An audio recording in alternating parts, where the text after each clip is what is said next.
ಇದು ಬೆಸ್ಟ್ ಅಕ್ಕಿ ಹಾಕಿದ್ದು.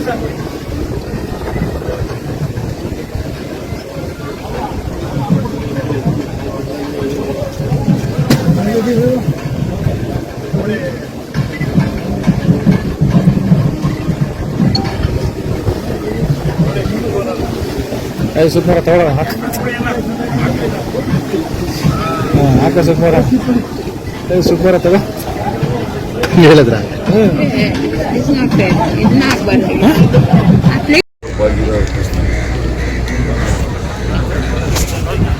ಜಲಾಶಯದಿಂದ ಸುಮಾರು 1,03,000 ಎಕರೆ ನೀರಾವರಿ ಆಗ್ತದೆ. 1,03,000 ನಾವು ಮ್ಯಾಕ್ಸಿಮಮ್ ಆಗಿ ಬಳಸ್ಕೊತಾ ಇದ್ದೀವಿ. 1,20,000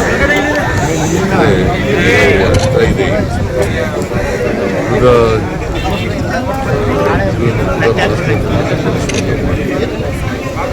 ಜೊತೆಗೆ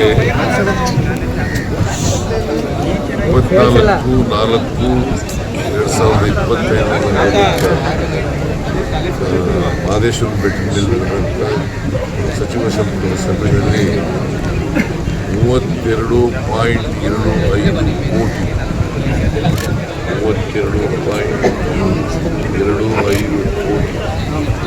ರೂಪಾಯಿಗಳ ಒಂದು ಪುನಶ್ಚೇತನ ಪ್ರಾಜೆಕ್ಟ್ ತಯಾರು ಮಾಡಿದ್ದೀವಿ. ಹೀಗೆ ಯಾಕಂತಂದರೆ ಇದು ಪ್ರಾರಂಭ ಆದದ್ದು 1959 ಮುಗಿದದ್ದು 1974. 51 ವರ್ಷಗಳಾಗ್ತದೆ. ಹುಡುಗಿ ಜಲಾಶಯ ಹುಡುಗಿ 51 ವರ್ಷಗಳಾಗ್ತದೆ. ಸೊ 51 ವರ್ಷಗಳಲ್ಲಿ ಮತ್ತೆ ಪುನಶ್ಚೇತನ ಮಾಡೋಣ ಅಂತೇಳಿ ನಾವು ತೀರ್ಮಾನ ಮಾಡಿದ್ದೀವಿ. ಜೊತೆಗೆ ಅದಲ್ಲದೆ ಇನ್ನೂ ಅನೇಕ ಪ್ರಾಜೆಕ್ಟ್ಗಳನ್ನು ಮಾಡಿದ್ದೀವಿ. ಅದಕ್ಕೆ ಕೂಡ ಕೆಲವು ತಾರಕ ನಾಲೆಗಳನ್ನು ಆಧುನೀಕರಣ ಮಾಡಬೇಕು ಅಂತೆಲ್ಲ ಹೇಳ್ತಾರೆ. ಅವನ್ನು ಕೂಡ ನಾವು ಮುಂದೆ ತಗೊಳ್ತಕ್ಕಂಥ ಕೆಲಸ ಮಾಡ್ತೀವಿ. ಸೊ ಒಟ್ಟಾರೆಯಾಗಿ ಈ ಜಲಾಶಯದ ಭದ್ರತೆಗೋಸ್ಕರ ಪುನಶ್ಚೇತನ ಮಾಡ್ತಾ ಇದ್ದೀವಿ.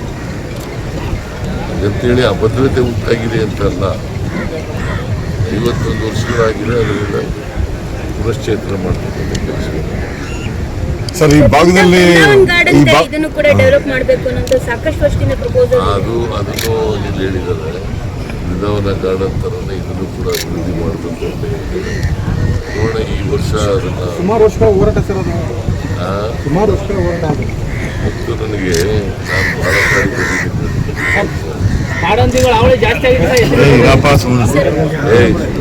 ಸರ್, ಮತ್ತೆ ಎಕ್ಸೆಸ್ ವಾಟರ್ ತುಂಬಾ ಹೋಗ್ತಾ ಇದೆ ಸರ್. ಬಿಕಾಸ್ ನಮಗೆ ಬ್ಯಾಲೆನ್ಸಿಂಗ್ ರಿಸರ್ವರ್ ಇಲ್ಲದೆ ಇರೋದ್ರಿಂದ ಏನು ಟ್ರಿಬ್ಯುನಲ್ ಆರ್ಡರ್ಗಿಂತ ಜಾಸ್ತಿ ಹೋಗ್ತಾ ಇದೆ. ನೋಡಮ್ಮ, ನಾವು ಟ್ರಿಬ್ಯುನಲ್ ನಿಜ ಹೋಗ್ತಾ ಇರೋದು ನಿಜ. ಬ್ಯಾಲೆನ್ಸಿಂಗ್ ರಿಸರ್ವಾಯರ್ ಮಾಡಲಿಕ್ಕೆ ಬಿಡ್ತಾ ಇಲ್ವಲ್ಲ. What is the latest status? ನಾವು ತಯಾರಿದ್ದೀವಿ. ಕೇಂದ್ರ ಸರ್ಕಾರ ಅನುಮತಿ ಕೊಡಬೇಕು. ಅಲ್ಲ ಸರ್, ಅಲ್ಲ ಕಾಡಲ್ಲಿ ಸರ್ ಚೈನಾದವರು ಬ್ರಹ್ಮಪುತ್ರಗೆ ಅಡ್ಡ ಕಟ್ಕೊಂಡು ಬಗೆಹರಿಸ್ಕೊಳ್ತಾ ಇದ್ದಾರೆ ಸಮಸ್ಯೆನ. India, Bangladesh, China. ಬಟ್ ಒಂದು ಮೇಕೆದಾಟು ಬಗೆಹರಿಸಕ್ಕಾಗಲಿಲ್ಲ ಅಂತಂದ್ರೆ ನಾವು ತಯಾರಿದ್ದೀವಿ. ಯಾವಾಗ ಅನುಮತಿ ಕೊಟ್ಟರು ಕೂಡ ಮಾಡಿದ್ದೀವಿ. ಪಾದಯಾತ್ರೆನೂ ಕೂಡ ಮಾಡೋದು ನಾನು ಪಕ್ಷದ ವತಿಯಿಂದ ಪಾದಯಾತ್ರೆ ಮಾಡ್ತಾ ಮಾಡಿದ್ದೀವಿ. ಅವರು ಅನುಮತಿ ಯಾವಾಗ ಕೊಡ್ತಾರೆ ಅವಾಗ ಮಾಡ್ತೀವಿ. ಸರ್, ಬಿಜೆಪಿ ಅವರು ಹೇಳ್ತಾರೆ ತಮಿಳುನಾಡು ಸರ್ಕಾರ ನಿಮ್ಮ ಜೊತೆ ಎನ್ಡಿಎ ಕೂಟದಲ್ಲಿ ತಮಿಳುನಾಡು ಸರ್ಕಾರ ಇದೆ, ಅದ್ರ ಜೊತೆಗೆ ನೀವು ಚೆನ್ನಾಗಿದ್ದೀರಾ, ಮಾಡಿಸ್ಬೋದಲ್ಲ ಅಂತ ಹೇಳ್ತಾ ಇದ್ದಾರೆ. ಎನ್ಡಿಎ ಕೂಟದಲ್ಲಿ ತಮಿಳುನಾಡು ಸರ್ಕಾರ ಮಾಡಲಿಲ್ಲ, ಅವರೇ ಸರ್ಕಾರ ಇದ್ದಿಲ್ಲ. ಮಹದಾಯಿ ಯೋಜನೆ ಯಾಕೆ ಮಾಡಲಿಲ್ಲ? ಅವ್ರು ಹೇಳ್ತಾ ಇದ್ದಾರೆ ಈಗ ಆರೋಪ. ಅದಕ್ಕೆ ಅವ್ರು ಹೇಳ್ತಾ ಇದ್ದಾರೆ ಮಹದಾಯಿ ಮಾಡಬಹುದು.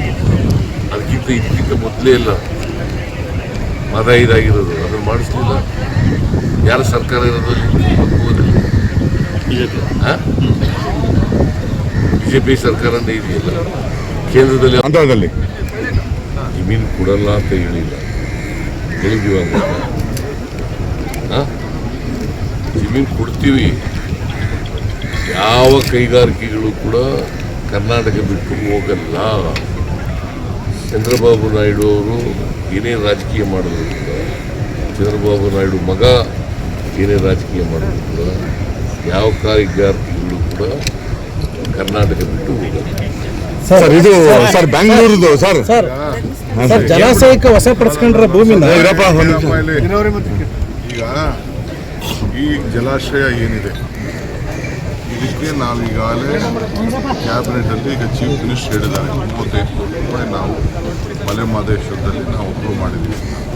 ಅದಲ್ಲದೆ 88 ಕೋಟಿ ರೂಪಾಯಿ ವೆಚ್ಚದ ಡ್ರಿಪ್ ಯೋಜನೆ ಅಡಿಯಲ್ಲಿ ಇಡೀ ಡ್ಯಾಮ್ಗೆ, ಡ್ಯಾಮ್ ಸೇಫ್ಟಿಗೆ, ಗೇಟ್ಗಳಿಗೆ ಎಲ್ಲ ಕೂಡ ಪುನಶ್ಚೇತನ ಮಾಡಲಿಕ್ಕೆ ಈ ಕಬಿನಿ ಈ ಜಲಾಶಯ ಯೋಜನೆ ಕೂಡ ನಾವೆಲ್ಲ ಸಿದ್ಧತೆ ಮಾಡಿಕೊಂಡು ನಾವು ತಯಾರು ಮಾಡ್ಕೊಂಡಿದ್ದೀವಿ.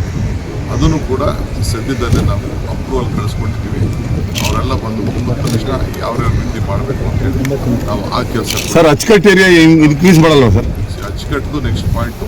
ಇದು ಒಂದು ಜೀವನ ಇದ್ದಂಗೆ ಕರ್ನಾಟಕ ರಾಜ್ಯಕ್ಕೆ ನಮಗೂ ತಮಿಳುನಾಡಿಗೂ ಯಾವ ಗಲಾಟೆ ಇದ್ದಂಗೆ 2 ವರ್ಷ ಬಿಟ್ಟರೆ 2023, 2022 ಆ ಟೈಮಲ್ಲಿ ಬಿಟ್ಟರೆ, ಯಾಕೆಂದರೆ ಎಲ್ಲ ಟೈಮಲ್ಲೂ ಈ ಕಬಿನಿ ನದಿ ತಾಯಿ ನಮ್ಮೆಲ್ಲರೂ ಕೂಡ ಈ ಕಾವೇರಿ ಉಪನದಿ ಆಶೀರ್ವಾದ ಮಾಡಿ ತುಂಬಿದೆ. ಇದಕ್ಕೆ ಏನು ಬೇಕೋ ಮುಂದಕ್ಕೆ ನಮ್ಮ ಬ್ಯಾಲೆನ್ಸಿಂಗ್ ರಿಸರ್ವ್ ಫಸ್ಟು ಈ ಮೇಕೆದಾಟು ಏನಿದೆ ಅದಾದ ತಕ್ಷಣ ಇಲ್ಲೂ ಕೂಡ ಎಷ್ಟು ಅಚ್ಚುಕಟ್ಟೆ ಹೆಚ್ಚಲಿಕ್ಕೆ ಸಾಧ್ಯ ಅದಕ್ಕೆ ಕಾರ್ಯಕ್ರಮವನ್ನು ರೂಪಿಸ್ತೀವಿ. ಸರ್ ಕ್ಯಾಬಿನೆಟ್ ಅಲ್ಲಿ ಸರ್ ಒಂದು ನಿಮಿಷ, ಕ್ಯಾಬಿನೆಟ್ ಅಲ್ಲಿ ಕ್ಲಿಯರ್ ಮಾಡಿದ್ದೀರಿ tunnel road. BJP launch the campaign against it, ಯಾಕಂದ್ರೆ one of the expensive road in the country ಅಂತ.